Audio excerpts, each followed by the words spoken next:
মৃত্যুর পরে মানুষ যে আবার জেগে উঠবে, আবার বেঁচে উঠবে, এটা মক্কার কুরাইশরা মানতে পারতেছিলাম না। কারণ তারা দেখে যে প্রাচীন প্রাচীন কবরস্থানগুলোতে মানুষ মরে যাওয়ার পরে পচে গলে শেষ হয়ে যায়। ইভেন মানুষের যে স্কেলিটন থাকে, হাড়, এগুলো 10-15 বছর পরে মাটির সাথে মিশে গুঁড়ো হয়ে যায়। এই গুঁড়ো হয়ে যাওয়া জিনিস যেটার কোনো অস্তিত্ব নাই, আবার কিভাবে কি করে ওঠে, এটা তাদের মাথায় আসতেছিল। তো আস ইবনে ওয়াইল নামে এক মুশরিক একটা পুরাতন কবরের ভেতরে সামান্য কিছু মানুষের হাড়, ওটাকে এরকম হাত দিয়ে মোচড় দেওয়ার পরে এটা ডাস্ট হয়ে গেছে, পাউডার। আসলে মানুষের হাড়, মরে যাওয়া মানুষের হাড়, পাউডারটা এনে রাসূল সাল্লাল্লাহু আলাইহি ওয়াসাল্লামের কাছে এনে এরকম একটু ফুল দিয়েছে। ফুল দেওয়াতে বাতাসের মধ্যে বালুটা মিশে গেছে। তখন আস ইবনে ওয়াইল বলে যে মাই ইউহিল ইযামা ওয়া হিয়া রামীম, মুহাম্মদ তুমি বলতেছো এই ডাস্ট থেকে আল্লাহ আবার এই মানুষটাকে বানাবে?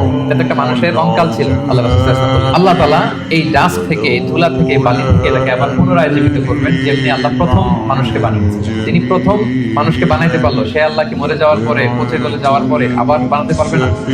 এবং আল্লাহ রাসূল সাল্লাল্লাহু আলাইহি ওয়াসাল্লাম বলেছেন, মানুষের দেহে একটা হাড্ডির কণা আছে, ইন্না ফিল ইনসানি আযমুন লা ইয়াকুলুহুল আরদু আবাদা। একটা হাড্ডির কণা আছে যেটা কখনো মাটি বালু এটাকে খেতে পারে না। মিনহা ইউরাক্কাবুল খালকু ইয়াউমাল কিয়ামা, কিয়ামতের দিন এখান থেকেই মানুষের আবার পুনঃসৃষ্টি হবে। সাহাবারা বললেন আইয়ু আযমিন ইয়া রাসূলুল্লাহ, এই হাড্ডিটার নাম কি? আল্লাহ রাসূল সাল্লাল্লাহু আলাইহি ওয়াসাল্লাম বললেন আজবুদ দানাত। ডাক্তারি ভাষায় এটাকে বলে কক্সি। আমাদের যে শিরদাঁড়া আছে না, মেরুদণ্ড, মেরুদণ্ডের একেবারে নিচে ট্রায়াঙ্গেল একটা ত্রিভুজ আকৃতির ছোট্ট বোন পার্টিকেল আছে, এটা নষ্ট হয় না। হিন্দুরা যে শ্মশানে লাশ পুড়ায়, সব পুড়ে যায়, ওইটা পুড়ে না। আমরা যে কবরস্থ করি, কবর মাটি সব খেয়ে ফেলতে পারে, ওই ছোট্ট হাড্ডি কণিকাটা নষ্ট হয়।